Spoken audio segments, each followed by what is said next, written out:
Halo, selamat malam teman-teman semuanya. Salam bergabung kembali dengan analisa dari cuan konsisten. Ya, kita buka analisa untuk minggu depan. Minggu kemarin luar biasa, teman-teman bisa lihat. Oh ya, kita evaluasi dulu analisa minggu kemarin. Minggu kemarin ternyata setelah dia bikin gap, kemudian gold naik terus sampai berapa ya? 5.900 pip atau sekitar 6.000 pip, teman-teman ya. Ini pergerakan gold yang sangat gila. Kalau kita lihat juga dari satunya naiknya tinggi sekali. Kita hapus ya yang ini. Oke, kita kembali ke time frame H1, teman-teman bisa cek. Ya kan, kemarin tidak jadi sideways ya teman-teman, tapi yang penting teman-teman paham bagaimana cara menempatkan buy atau sell-nya di area zona support dan resisten. Nah, di kemarin hari Kamis, kemudian hari Jumat, dari mulai hari Kamis sampai Jumat penurunannya sekitar 9.000 pip. Ini luar biasa teman-teman. Makanya kalau kita trading itu harus ada stop loss ya, ada SL, ada TP. Jangan sampai ngehold misalkan buy terus atau sell terus. Harus ada target yang harus kita capai. Jadi pastikan SLTP dan money management itu teman-teman lakukan dengan disiplin. Oke, untuk minggu depan ya di tanggal Jumat 2 sampai tanggal 6 sampai dengan tanggal 6 kita buat garis dulu itu 6 ya, kurang lebih di sini. Ini kita hapus semua dulu ya teman-teman biar enak. Kita hapus semua gambar, kemudian kita buat zona support resistance lagi yang terbentuk kemarin. Balik ke D1, kemudian seperti biasa kita mau marking, ganti dengan line, kemudian kita garis horizontal, ganti dengan candle batang di D1 ya teman-teman. Nah, kita kasih areanya, zonanya ini untuk menentukan SLTP. Karena ini D1, kita ganti dengan warna biru. Kemudian berubah lagi mana yang kuat. Nah, di sini teman-teman naik turun, ini adalah zona yang kuat. Kita marking dulu supaya tahu zona daily yang kuat. Kita marking lagi, naik turun, ini juga kuat tapi terlalu pendek, apa-apa.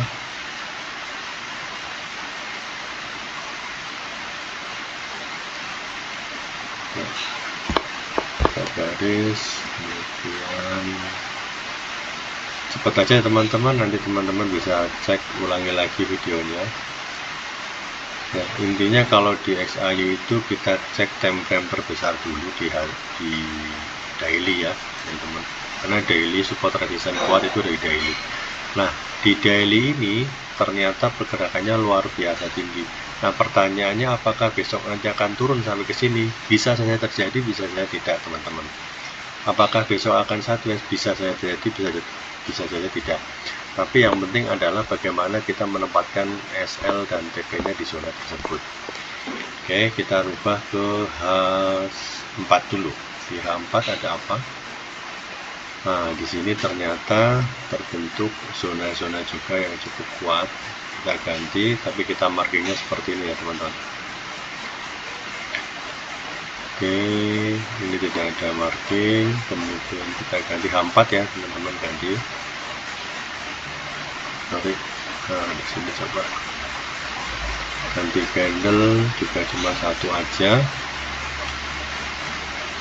4. Di sini juga kuat. Ternyata ada terbentuk zona. Kemarin sempat mau ditembus ya. Ini H4 kita rubah ya. ke hijau. Kemarin sempat mau terjadi break di sini ya, tapi kemudian dia nggak kuat, dia naik lagi. Oke, kita tandain dulu aja, nanti kita baca caranya seperti apa. Oke teman-teman, berubah lagi. Di sini ada, tapi sudah di break. Sebenarnya di sini juga sudah di break ya teman-teman ya. Ini sudah nggak fresh lagi. Ini sudah nggak fresh. Yang fresh adalah ini sama ini yang fresh. Naik turun atau pola N. Oke. Nah ini mau ke sini teman-teman. Kita ganti ke H1, kemudian ganti candle kadang. Dari sini kita bisa membaca pergerakannya teman-teman. Kemarin sempat sideways cukup panjang di sini, kemudian dia naik. Ini zona-zona yang sudah di break ya. H4 ini D1. Nah pertanyaannya, ke minggu depan itu mau kemana?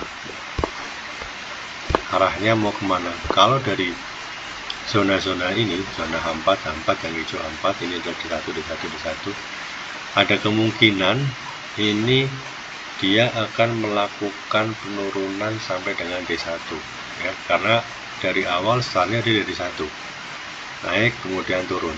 Secara plan itu di D1 itu tidak ada yang namanya pola N atau pembentukan pembalikan, tapi dia terus naik terus ya. Nah makanya kita akan coba petakan. Nah, apabila dia hanya bermain di sini, berarti nanti akan terjadi sideways teman-teman. Apa yang harus kita lakukan apabila kita melakukan pembelian? Berarti kita lakukan di sini, TP-nya di sini, di zona, kemudian SL-nya di sini teman-teman. Kalau sideways, kalau mau buat sell di sini, ya, di zona terdekat, TP-nya di sini, SL-nya sebenarnya di sini bisa teman-teman, tapi lebih amannya di atas candle ini ya. Oke. Karena ini probabilitasnya 1/2 2,2. Kalau ini 1/3 ya, udah cukup bagus ya RR-nya. 1/2, 1/3. Ini kalau misalkan terjadi skenario besok sideways. Ini naik turun, naik turun, naik turun, naik turun. Ini kalau skenario nya sideways ya teman-teman. Tapi kalau tidak, misalkan dia akan ngebreak ke atas atau ke bawah, teman-teman juga sudah paham apa yang harus dilakukan. Berarti misalkan dia langsung turun ke bawah, ini anggaplah sideways dulu ya teman-teman. Oke, seperti ini. Jadi yang pertama lakukan marking untuk zona.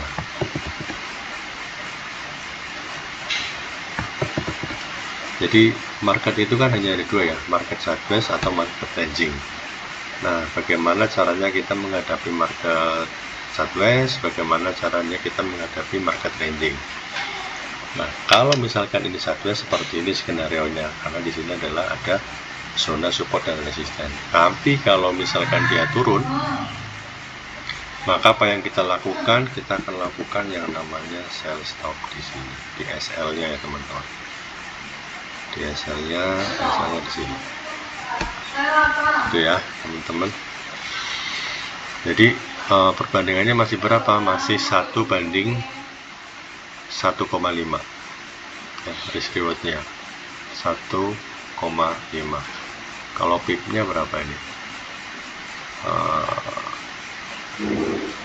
Pip-nya 800 pip untuk SL-nya, kemudian TP-nya itu di 1256 beta, SL-nya di 817 pip.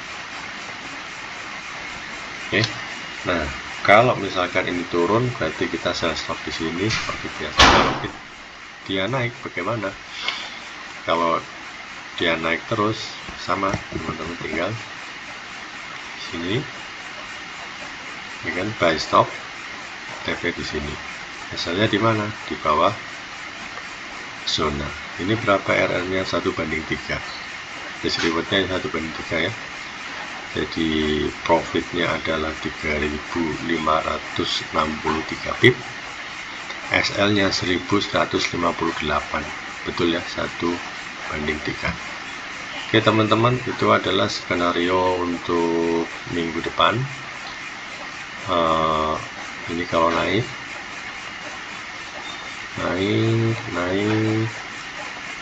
kita ganti markingnya menjadi biru.